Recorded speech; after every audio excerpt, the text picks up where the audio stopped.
আপনি যাতে হাজার হাজার সেন্টেন্স তৈরি করতে পারেন, এই প্রক্রিয়াটা কিন্তু এখানে আমি দেখাচ্ছি। ডিয়ার লার্নার্স, আজকের ক্লাসটি খুবই গুরুত্বপূর্ণ। আমি আবার রিপিট করছি, আজকের ক্লাসটি খুবই ইম্পর্টেন্ট যারা আমরা ইংরেজি ভাষাটাকে আয়ত্ত করতে চাচ্ছি। সো চলুন শুরু করছি। প্রথমে বলি, আমাদের বইয়ের মধ্যে বাংলাদেশে গতানুগতিকভাবে 12টা টেন্স শেখানো হয় আমাদেরকে, যেগুলো আননেসেসারি। এই টেন্সের ভারে আমরা কিন্তু ইংরেজি থেকে পিছিয়ে যাই। কিন্তু বেসিকলি নেটিভরা আপনি খেয়াল করবেন এতগুলো টেন্সের ব্যবহার করে না, অ্যাপ্লাই করে না। যেহেতু এটা আমাদের সেকেন্ড ল্যাঙ্গুয়েজ, আমাদের ভাষাটাকে ভাষার মতো করে কিন্তু শেখা দরকার। ওকে, কিন্তু আমাদেরকে ইংরেজি ভাষাটাকে এমন ভাবে প্রেজেন্ট করা হয় বাংলাদেশে, যেটা অনেক বড় একটা টাফেস্ট বিষয়। আপনি একটু খেয়াল করেন তো, আমরা যে বাংলা ভাষাটা শিখেছি, কোথাও গিয়ে শিখতে হয়েছে বা আমাদের কি ধরে ধরে কেউ শিখিয়ে দিয়েছে? আমি যে এখন কথা বলতেছি গুছিয়ে, এগুলো অটোমেটিকলি আসবে। এটা একটা ভাষা। ভাষার উদ্দেশ্য হচ্ছে মনের ভাব প্রকাশ করা। ওকে, এখানে আপনাকে স্টাইল আনতে হবে, এখানে আপনাকে অনেক জটিল শব্দ ব্যবহার করতে হবে, এমনটা নয়। ভাষার মূল বিষয়টাই হচ্ছে আপনাকে কমিউনিকেশন করা, যোগাযোগ করা।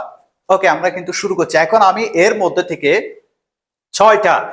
ছয়টা মোস্ট ইউজেবল ইম্পর্টেন্ট টেন্স, যেগুলোর ব্যবহার আমরা 24 ঘন্টায় করে থাকি। আমি হয়তো একটা দুইটা বেশি লিখেছি, বাট নেটিভরা কিন্তু প্রেজেন্ট পারফেক্টের কথাটা পাস্ট দিয়ে বলে। ওকে, এরপরে প্রেজেন্ট কন্টিনিউয়াস টেন্সের কথাগুলো প্রেজেন্ট ইনডেফিনিট দিয়ে বলে, তারা আরো কম দিয়ে বলে। কিন্তু যেহেতু এটা আমাদের সেকেন্ড ল্যাঙ্গুয়েজ, আমরা 6টা নিয়েছি। এই 6টা মোস্ট ইম্পর্টেন্ট। আপনাকে আমি বলছি, আপনি ইংরেজিতে যতই দুর্বল হন না কেন, আপনি ধরেন লেখাপড়া তেমন করেন নাই, তো বাংলা ভাষায় কি কথা বলছেন না? অবশ্যই বলছেন। আপনি আরবিতেও কথা বলছেন। অনেকে আমাদের প্রবাসী আছে, বিদেশে থাকে, তারা আরবিক কথা বলছে, ইংলিশে কথা বলছে, মালয়েশিয়ার ভাষায় কথা বলছে। ভাষা শিখতে হলে যে আপনাকে লেখাপড়া করতে হবে এমনটা নয়, এটা প্র্যাকটিসের বিষয়, অ্যাপ্লাইয়ের বিষয়। সো আজকে আমি যে ফরম্যাটটা দেখাবো, এটা দিয়ে আপনি প্র্যাকটিস করবেন, আর কোনো কথা নাই। এই 6টাই শুধু প্র্যাকটিস করবেন। এই 6টা টেন্সের affirmative, negative, question, passive. Passive কথা কিভাবে বলতে হয়, প্রশ্ন কিভাবে করতে হয়, নেগেটিভ করতে হয়, এগুলো প্র্যাকটিস করবেন। ওকে, আমি তো প্রতিদিন আপলোড করছি এগুলো প্র্যাকটিস নিয়ে। আচ্ছা, শুরু করি। তো আমরা 6টা টেন্স আগে একটু পড়ে ফেলি। ফার্স্ট ওয়ানটা হচ্ছে প্রেজেন্ট ইনডেফিনিট। প্রেজেন্ট ইনডেফিনিট অর্থাৎ বর্তমানের কাজ। আমরা টেন্স কাকে বলে? কাজের সময়টা, আমরা যে কাজগুলো করি বিভিন্ন সময় করি, এই কাজের সময়টাকেই আসলে টেন্স বলে। তো প্রেজেন্ট অর্থাৎ আপনি যে কাজগুলো প্রেজেন্টে করেন, বর্তমানে করেন, বা চিরন্তন সত্য, সব সময় হয় ঘটে বোঝায়, সেগুলো প্রেজেন্ট ইনডেফিনিট। 2 নম্বর হচ্ছে পাস্ট ইনডেফিনিট, যে কাজটা আপনার শেষ হয়ে গেছে, লং টাইম, যার ফলাফল এখনো নাই।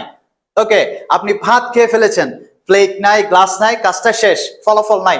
যদি প্লেট থাকে, আপনার খাওয়া শেষ, কিন্তু প্লেট আছে, তারপরে আপনার গ্লাস আছে, ফলাফল দেখা যাচ্ছে যে আপনি খেয়েছেন, সেটা হচ্ছে প্রেজেন্ট পারফেক্টের। অর্থাৎ যে কাজের ফলাফল থাকবে না, সেটা হচ্ছে পাস্ট ইনডেফিনিটের বাক্য। ওকে, এরপর হচ্ছে 3 নাম্বার প্রেজেন্ট পারফেক্ট, যে কাজটা আপনি কিছু সময় আগে শেষ করেছেন কিন্তু ফলাফল এখনো আছে, সেটাকে বলা হয় প্রেজেন্ট পারফেক্ট। একটু আগে আমি যেটা বললাম, যেমন এখানে দেখেন আমরা কিন্তু প্রেজেন্ট ইনডেফিনিট, পাস্ট ইনডেফিনিট শেষ করেছি কিছুক্ষণ আগে, ফলাফল দেখা যাচ্ছে এখনো, ফলাফল এখনো আছে। তো যে কাজটা আপনি শেষ করে ফেলেছেন শর্ট টাইম, ওকে, সেটাকে বলা হয় প্রেজেন্ট পারফেক্ট। সবচেয়ে মজার বিষয়, আপনি প্রেজেন্ট পারফেক্টের কথাগুলো পাস্ট দিয়ে বলতে পারবেন। যেমন যদি বলে আমি কাজটা শেষ করেছি, I have completed the work, আবার বলতে পারেন আই কমপ্লিটেড দ্য ওয়ার্ক, যে কোনো একটা বলতে পারেন। ওকে, দুটা দিয়ে বুঝাইতে পারবেন। তারপর হচ্ছে 4 number present continuous. Present continuous tense মানে যে কাজটা চলমান, চলতেছে, অর্থাৎ আমরা দেখতেছি কাজটা চলতেছে, যে কাজটা সে এখনো রানিং অবস্থায় আছে, সেটাকে বলা হয় প্রেজেন্ট কন্টিনিউয়াস। যেমন আই এম টকিং, আমি কথা বলছি, ইউ আর লিসেনিং, আপনারা শুনতেছেন। সো এগুলো হচ্ছে কন্টিনিউয়াস, চলমান প্রসেস, চলমান কাজ। ওকে, তারপর হচ্ছে পাস্ট কন্টিনিউয়াস অর্থাৎ অতীতে চলমান।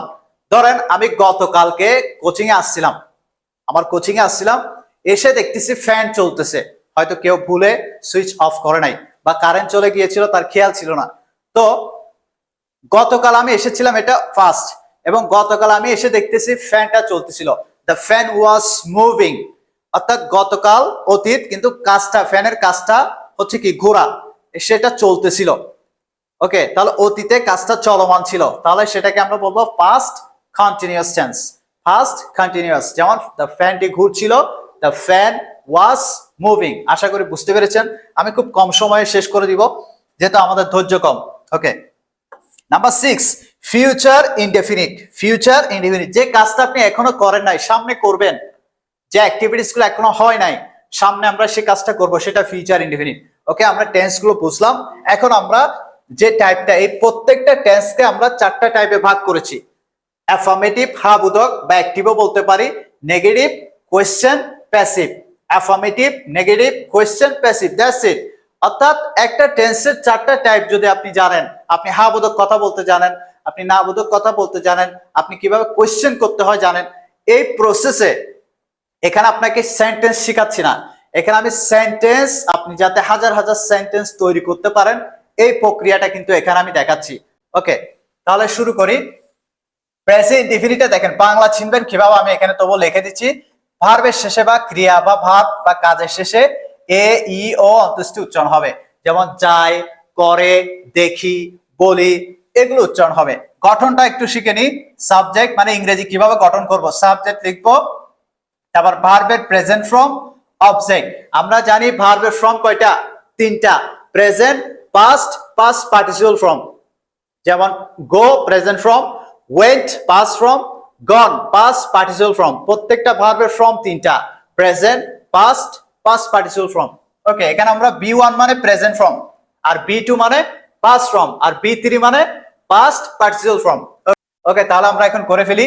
আমরা ইংরেজি শিখি, কে শিখে? আমরা। উই সাবজেক্ট, উই লার্ন, শেখা মানে কি? লার্ন, এটা বি1। উই লার্ন ইংলিশ, এখানে একটা স্পেস কম, আমরা একই স্লাইডে বোঝানোর জন্য একটু ছোট করে লিখেছি। উই লার্ন ইংলিশ, আমরা ইংরেজি শিখি। তাহলে প্রেজেন্ট ইনডিফিনিটের বাক্য কি? Subject, verb, object. এখন যদি বলি আমরা কাজ করি, উই ওয়ার্ক। আমরা দেখি, উই ওয়াচ, উই সি। আমরা শুনি, উই লিসেন। আমরা পড়ি, উই রিড। অর্থাৎ প্রেজেন্ট ইনডিফিনিট সাবজেক্টের পরে ভার্বের প্রেজেন্ট ফর্ম। ওকে, এরপর নেগেটিভ করতে হবে। নেগেটিভ করার সময় আমাদের প্রেজেন্ট ইনডিফিনিটে অবশ্যই দেখেন, প্রেজেন্ট ইনডিফিনিটে কিন্তু অক্সিলারি ভার্ব নাই, এখানে কোনো অক্সিলারি ভার্ব আছে, কিন্তু নেগেটিভ করতে হলে অবশ্যই আমার অক্সিলারি ভার্ব লাগবে। তো আমরা প্রেজেন্টে অক্সিলারি হিসেবে কি আনি? ডু, ডাস, ডু, ডাস। তো আমরা উই এর সাথে ডু আনবো, আমি একটু পরে বুঝাচ্ছি কখন ডু কখন ডাস। তা আমরা আগে লিখে ফেলি। আমরা শিখি না, ইংরেজি শিখি না, তাহলে উই ডু, এরপর নট আনবো, we do not learn English. Okay, একটা বুঝে নিয়েন। We do not learn English, আমরা ইংরেজি শিখি না। We do not learn English, আমরা ইংরেজি শিখি না। আমরা যাই না, উই ডু নট গো। আমরা দেখি না, উই ডু নট সি। আমরা কথা বলি না, উই ডু নট স্পিক। আমরা লেখি না, উই ডু নট রাইট। আমরা পড়ি না, উই ডু নট রিড। ওকে, তারপর আসি, তুমি কি ইংরেজি শিখো? প্রশ্ন করেছেন। আমরা যদি শিখি বলবো ইয়েস, না শিখলে নো। Yes no question. তাহলে প্রশ্ন করার নিয়ম কি? অক্সিলারি ভার্বটাকে আগে নিয়ে আসতে হবে। ওই ডু ডাস, প্রেজেন্টে আমরা ডু ডাস আনি না, তাহলে এখানে তুমির সাথে কি ডু হবে না ডাস হবে? ডু হবে। তাহলে তুমি এই সাবজেক্টের জন্য আমরা অক্সিলারি ভার্ব ডু আনবো, ডু ইউ। তারপর লার্ন, ভার্বের present form, do you learn English, do you learn English. তুমি কি ইংরেজি শিখো? কোয়েশ্চেন মার্ক দিবেন একটা। ডু ইউ লার্ন ইংলিশ, তুমি কি যাও? Do you go. তুমি কি আসো? Do you come. তুমি কি পড়ো? Do you read. তুমি কি অনুশীলন করো? Do you practise. তুমি কি দেখো? Do you see. তুমি কি পরিষ্কার করো? Do you clean. আশা করি বুঝতে পেরেছেন। আমরা এই ফরম্যাটে প্রেজেন্ট ইনডিফিনিটিভ কোয়েশ্চেন গুলো করবো। ওকে, এরপরে প্যাসিভ। প্যাসিভ কি? ইংরেজি শেখা হয়। এখন শেখার কাজটা কে করে? আমি বা তুমি বা তারা, কেউ আছে এখানে সাবজেক্ট? অর্থাৎ কাজটা যে করবে সে যদি সাবজেক্টে না থাকে তাহলে বাক্যটা প্যাসিভ। আর প্রেজেন্ট ইনডিফিনিটিভ প্যাসিভ স্ট্রাকচার কি? প্রথমে সাবজেক্ট লিখবো, অর্থাৎ বাক্যের সাবজেক্ট লিখবো। এখানে তো কাজের সাবজেক্ট নাই, কে কাজ করছে কে শিখে সে তো নাই, কিন্তু বাক্যের সাবজেক্ট আছে কি? ইংরেজি। তাহলে সাবজেক্ট লিখবো, তারপরে এম ইজ আর, তারপরে ভার্বের পাস্ট পার্টিসিপল ফর্ম অর্থাৎ বি3। তাহলে আসি, ইংরেজি শেখা হয়, ইংলিশ ইজ, ইংলিশের সাথে ইজ হবে। তারপর শেখা মানে লার্ন, লার্নের ফার্স্ট পার্টিসিপল ফর্ম কি? লার্নড।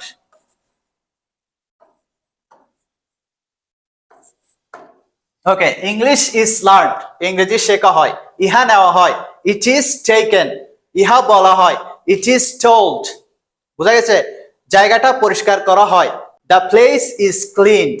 আশা করি বুঝতে পেরেছেন। এরপর আসি, প্রেজেন্ট ইনডিফিনিট আমরা দুইটা বাক্য লিখেছি কারণ এখানে অ্যাজ বাই এজ এর একটা কাজ আছে।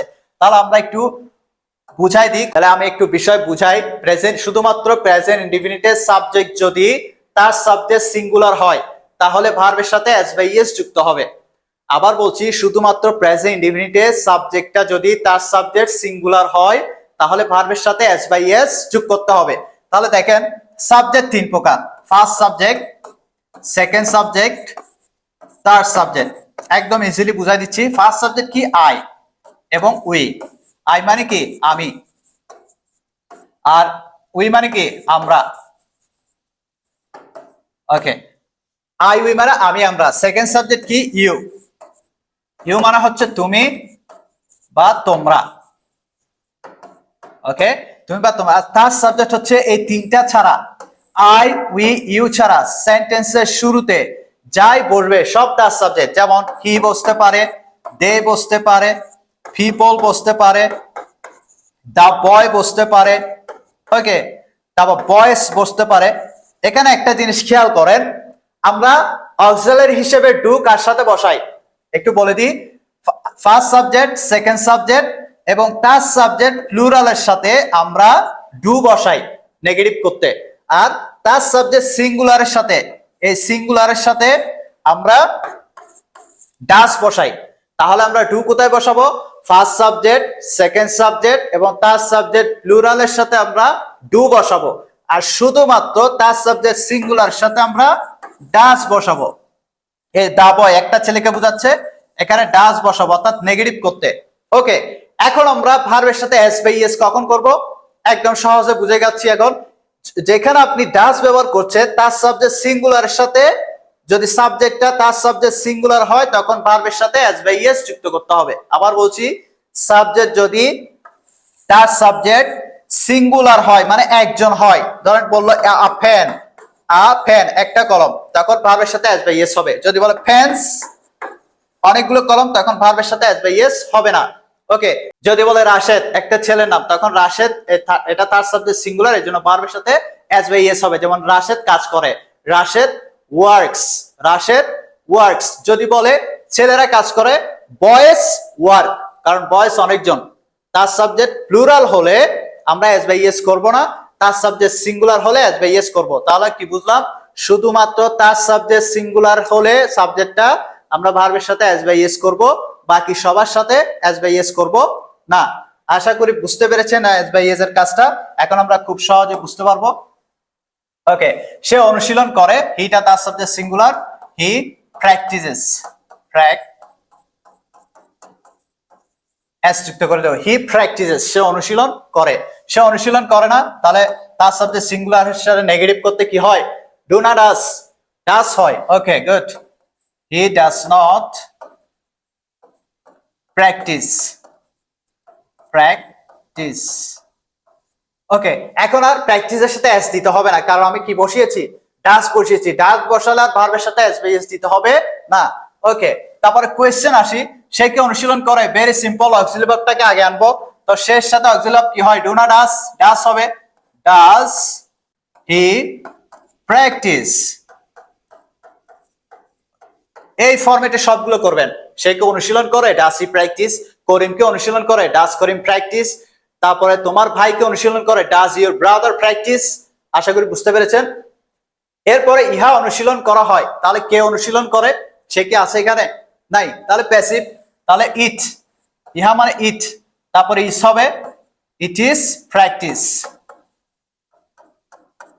V3 ফর্ম হবে, ইট ইজ প্র্যাকটিস, ইহা অনুশীলন করা হয়, ইট ইজ প্র্যাকটিসড। ওকে, আমরা প্রেজেন্ট করে ফেলেছি, প্রেজেন্টের ফাংশন শেষ। এখানে কি কি শিখলাম? কোথায় ডু হবে, কোথায় ডাস হবে নেগেটিভের ক্ষেত্রে, কোথায় এস বাই এস হবে, কোথায় এস বাই এস হবে না, সেই বিষয়গুলো আমরা বুঝলাম। ওকে, এবার ফার্স্টে আসি, বাকিগুলো আরো সহজ, বাকিগুলো এত ঝামেলা নাই। দেখি ফার্স্ট ইনডিফিনিটে বাংলা চিনবো কিভাবে? ল, লে, লাম, ত, অর্থাৎ লটা বেশি থাকবে। করেছিল, করেছিলাম, করলো, করতো, ফার্স্ট, এগুলো হচ্ছে ফার্স্টের কথা। ওকে, এটার স্ট্রাকচার কি একটু দেখে নিই। সাবজেক্ট, ভার্বের ফার্স্ট ফর্ম, অবজেক্ট। তাহলে আমরা নিয়েছিলাম, তাহলে নেওয়া মানে টেক, টেকের ফার্স্ট ফর্ম কি? টুক। আমরা নিয়েছিলাম, উই took কারেন্ট চলে যেতে পারে, একটু স্পিডে বলছি। ওকে, আশা করি বুঝতেছেন, না বুঝলে অবশ্যই জানাবেন। আমরা নিয়েছিলাম উই took, এরপর আমরা নেইনি, প্রেজেন্টে কিন্তু না, ফার্স্টে নি। তাহলে ফার্স্টকে নেগেটিভ করতে হলে এখানে ফার্স্টে কিন্তু অক্সিলারি ভার্ব নাই, আছে? নাই। প্রেজেন্টের ফার্স্টে কিন্তু অক্সিলারি ভার্ব নাই, তো নেগেটিভ করতে হলে অবশ্যই অক্সিলারি ভার্ব লাগবে। তো পাস্টে আমরা অক্সিলারি ভার্ব হিসেবে কি আনবো? শুধু ডিড, সবার সাথে ডিড। ওকে, সবার সাথে ডিড আনবো। তো তারা মানে কি? দে, তারপর ডিড আনবো, এরপরে নট বসাবো, দে ডিড নট টেক। এখানে একটা বিষয় আছে কি দেখেন, যখন আপনি ডিড ইউজ করবেন ভার্বটা প্রেজেন্ট হয়ে যাবে, এই ফার্স্ট ভার্বটা কি হয়ে যায়? প্রেজেন্ট হয়ে যাবে। দে ডিড নট টেক, তারা নেয়নি, তারা যায়নি, দে ডিড নট গো। সেট মি, তারা আসেনি, দে ডিড নট কাম। তারা কথা বলেনি, দে ডিড নট টক। তারা পরিষ্কার করেনি, দে ডিড নট ক্লিন। তারা পড়েনি, দে ডিড নট রিড। তারা অনুশীলন করেনি, দে ডিড নট প্র্যাকটিস। আশা করি বুঝতে পেরেছেন। এরপরে কোয়েশ্চেন, সিম্পল, তোমরা কি নিয়েছিলে? তো প্রশ্ন করার সময় অক্সিলারি ভার্বটাকে আগে নিয়ে আসবো। তোমরা কি নিয়েছিলে? আমরা ডিডটাকে নিয়ে আসবো, যেহেতু first. Did you take? Took লিখি না আবার, কারণ ডিড ইউজ করলে ভার্ব আর ফার্স্ট হবে না, প্রেজেন্ট হবে। ডিড ইউ টেক, তুমি কি নিয়েছিলে বা তোমরা কি নিয়েছিলে? এরপর প্যাসিভে করি, ইহা নেওয়া হয়েছিল। তাহলে ফার্স্টের প্যাসিভ স্ট্রাকচার কি? সাবজেক্ট ওয়াজ এর V3, প্রেজেন্টের সাবজেক্ট am is এর V3, ফার্স্টের সাবজেক্ট ওয়াজ এর V3। তাহলে কি লিখবো? ইট ওয়াজ টেকেন, V3 ফ্রম লিখবো। প্যাসিভে ভার্বটা সবসময় V3 হয়। ওকে, প্যাসিভে V3 হয়। ইট ওয়াজ টেকেন, ইহা নেওয়া হয়েছিল। ইট ওয়াজ টেকেন, ইহা নেওয়া হয়েছিল। অ্যাক্টিভে বলে নেয় আর প্যাসিভে বলে নেওয়া হয়েছিল, পার্থক্য আছে। ওকে, এরপর আসি প্রেজেন্ট পারফেক্ট। যে কাজটা আপনি শেষ করেছেন শর্ট টাইম, সেটা প্রেজেন্ট পারফেক্ট। এখানে বাংলা উচ্চারণ হবে ভার্বের শেষে কি? করেছি, করেছো, করেছেন, গিয়েছি, গিয়েছো, গিয়েছেন, দেখেছি, দেখেছো, দেখেছেন, এরকম উচ্চারণ হবে বাংলা কথাটা। ওকে, গঠন কি দেখি? Subject have has V3 object, subject have has V3 object. যেমন দেখেন, আমরা দিয়েছি, তাহলে আমরা মানে কি? উই, উই এর সাথে হ্যাভ হয়। ওকে, একটু বলে দিই, হ্যাজ কোথায় হবে? ওই আমরা পড়ছি একটু আগে, তার সাবজেক্ট সিঙ্গুলারের সাথে হ্যাজ, তার সাবজেক্ট সিঙ্গুলারের সাথে হ্যাজ, বাকি সবার সাথে কি? হ্যাভ। আশা করি বুঝতে পেরেছেন এবার। উই হ্যাভ কি বলেছে? আমরা দিয়েছি। We have given, we have given, দেওয়া মানে গিভ, গিভ এর first from gave, past participle form given. We have given, আমরা দিয়েছি। ওকে, এরপর হচ্ছে তারা দেয়নি। দেখেন, এটা নেগেটিভ আর প্রেজেন্ট পারফেক্টের নেগেটিভ এবং ফার্স্টের নেগেটিভ সেম। ওকে, আমরা প্রেজেন্ট পারফেক্টে কথাগুলো ফার্স্ট দিয়েও বলতে পারবো, সমস্যা নাই। তাহলে তারা দেয়নি কি হবে? দে হ্যাভ নট। হ্যাভ এর পরে এখানে তো অক্সিলারি ভার্ব আছে, দেখেন হ্যাভ হ্যাজ আছে, জাস্ট হ্যাভ হ্যাজ এর পরে নট বসিয়ে দিব। They have not given, they have not given, তারা দেয়নি। তোমরা কি দিয়েছো? কোশ্চেন কোশ্চেন, তো হ্যাভ হ্যাজ আগে নিয়ে আসি। তোমরার সাথে কি হবে? হ্যাভ হবে। Have you given, have you কি? গিভেন, তোমরা কি দিয়েছো? Have you given. ওকে, তারপর ইহা দেওয়া হয়েছে, ইহা মানে কি? ইট। আর প্রেজেন্ট পারফেক্টের প্যাসিভ স্ট্রাকচার হচ্ছে subject have has been, subject have has been V3। ওকে, দেখেন ইট হ্যাজ, এখানে একটা বিন বসিয়ে দিবেন প্যাসিভে। ইট হ্যাজ বিন দেওয়া হয়েছে গিভেন, ইট হ্যাজ বিন কি? গিভেন, ইট হ্যাজ বিন কি? গিভেন, ইহা দেওয়া হয়েছে। ইট হ্যাজ বিন গিভেন, ইহা নেওয়া হয়েছে। ইট হ্যাজ বিন টেকেন, ঘরটি পরিষ্কার করা হয়েছে। The room has been cleaned. আশা করি বুঝতে পেরেছেন। এরপর আসি আমরা নাম্বার 4, প্রেজেন্ট কন্টিনিউয়াস টেন্স, অর্থাৎ যে কাজটা চলতেছে। এখানে উচ্চারণ হবে করছি, করছে, করছো, যাচ্ছে, বলছে, বলছি, এরকম উচ্চারণ হবে। ঠিক আছে, এখানে পারফেক্টে এখানে একটু মিল আছে, কিন্তু দেখেন পারফেক্টে একটা একার আছে, সবগুলোর আগে একার, কিন্তু এখানে একার নাই। ওকে, আমরা কথা বলার সময় তো বুঝি কোনটা প্রেজেন্ট কন্টিনিউয়াস টেন্সে বলতেছি, কোনটা পারফেক্টে বলতেছি, এটা মনে রাখলে হবে। ওকে, আমরা দিচ্ছি উই, তারপরে am is are হবে প্রেজেন্ট কন্টিনিউয়াস টেন্সের সাবজেক্টের পরে am is are। We are, যেহেতু কাজটা চলমান, আমরা গিভ এর সাথে আইএনজি করে দিব। উই আর গিভিং, আমরা দিচ্ছি। আমরা তারা দিচ্ছে না, they are not giving, they are not giving, তারা দিচ্ছে না। তোমরা কি দিচ্ছ, কোয়েশ্চেন করছে, তো অক্সিলারি ভার্বটা আগে নিয়ে আসবো। তোমরার সাথে কি হয়, আর হয়। Are you giving, are you giving. আপনারা কিন্তু ফরম্যাট শিখতেছেন, এই ফরম্যাট দিয়ে আপনি এখন হাজার হাজার বাক্য, জাস্ট ভার্বটা চেঞ্জ করে হাজার হাজার বাক্য আপনি একাই তৈরি করতে পারবেন। ওকে, ইহা দেওয়া হচ্ছে, কে দিচ্ছে, সে নাই, প্যাসিভ। তাহলে ইট ইজ, দেখেন পারফেক্টে আমরা বিন লিখেছিলাম, কন্টিনিউয়াস টেন্সে লিখবো being, B E I N G. It is being, B E I N G, B E I N G. It is being, it is being given, it is being given, ইহা দেওয়া হচ্ছে, it is being given. কক্ষটি পরিষ্কার করা হচ্ছে, the room is being cleaned. Okay, তাকে ডাকা হচ্ছে, হি ইজ বিং কল্ড, কে ডাকতেছে, সে নাই।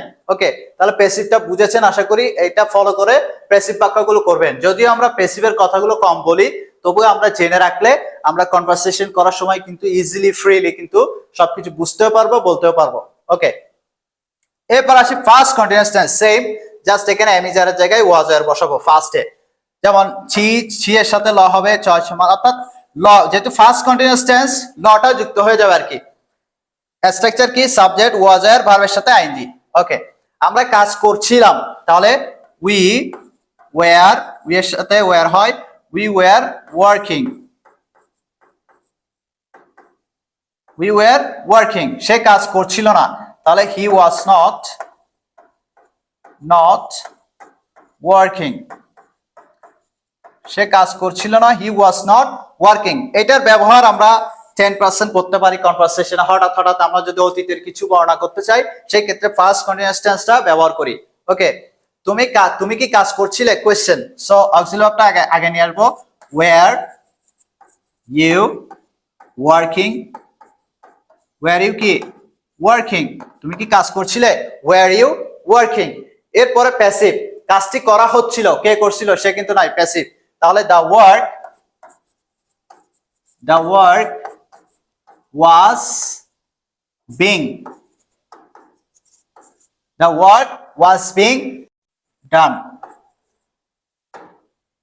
করা মানে ডু, ডু এর first form done. The work was being done, কাজটি করা হচ্ছিল, the work was being done, কাজটি করা হচ্ছিল। ওকে, আমাদের ফাইনাল বিষয়ে চলে এসেছি, ফিউচার। ফিউচার হচ্ছে, এখানে বাংলা ভার্বের শেষে উচ্চারণ হবে ববে ব।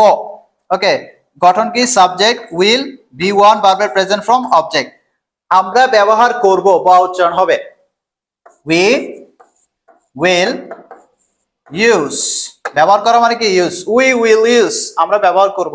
তারা ব্যবহার করবে না, they will not use, তারা ব্যবহার করে। will not কে আমরা সংক্ষেপে won't লিখতে পারি, won't, they won't use অথবা they will not use, তারা ব্যবহার করবে না। এরপর আসি, তোমরা কি ব্যবহার করবে, কোয়েশ্চেন করছে, জাস্ট সিম্পল অক্সিলারি ভার্বটা আগে নিয়ে আসেন, will you use, তোমরা কি ব্যবহার করবে, উইল ইউ ইউজ, তোমরা কি ব্যবহার করবে। এরপর প্যাসিভ, ইহা ব্যবহার করা হবে, কে ব্যবহার করবে, সে নাই, তাহলে ইট উইল। প্যাসিভে লিখবো বি, প্যাসিভে লিখবো কি, বি, বি। প্যাসিভে, ফিউচারে প্যাসিভে বি আসবে, কি আসবে, be. It will be used, okay, it will be used, ইহা ব্যবহার করা হবে। আশা করি বুঝতে পেরেছেন। আমি আরেকটু বলছি, ফিউচারে বি আসবে, এবং ফার্স্ট কন্টিনিউয়াস টেন্সে বিং, প্রেজেন্ট কন্টিনিউয়াস টেন্সে বিং, পারফেক্টে বিন, পাস্ট ইনডিফিনিটে ওয়াজ এর, প্রেজেন্ট ইনডিফিনিটে এম ইজ আর, এবং ভার্বটা সবগুলাই পাস্ট পার্টিসিপল ফর্ম প্যাসিভে। আশা করি বুঝতে পেরেছেন। আপনারা যদি ইংরেজিতে আপনি যতই দুর্বল হন না কেন, নো প্রবলেম, এই 6টার উপর যদি প্র্যাকটিস করেন, আমি কিন্তু আজকে কিভাবে আপনি প্রত্যেক টেন্সের অ্যাফার্মেটিভ, নেগেটিভ কোয়েশ্চেন তৈরি করবেন সেটা ফর্মুলা দেখিয়ে দিয়েছি। আপনি এখন এই ফরম্যাটে শুধু বাক্য প্র্যাকটিস করতে থাকেন, ইনশাআল্লাহ within a short time you will be able to speak English just like a language, no problem, inshallah. If you face any problem or feel any problem, inform me in comment section. Assalamu alaikum wa rahmatullah.